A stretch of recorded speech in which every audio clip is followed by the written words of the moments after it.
In this video, I'm going to show you how you can easily change lock screen passcode on any iPhone.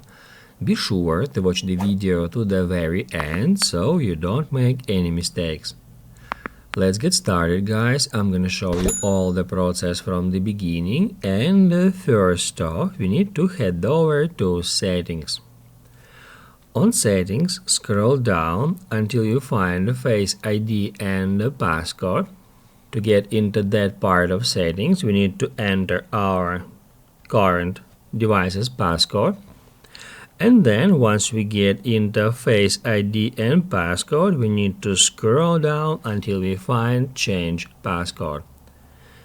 That's where first off we need to enter our screen time passcode again, and after that we'll be able to create new passcode.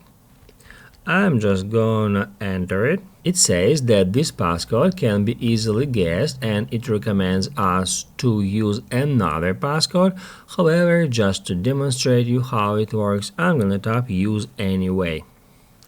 After that, we need to re-enter it. And then after a while, it will be set as your current device's passcode. If this video was helpful for you, don't forget to hit the like button.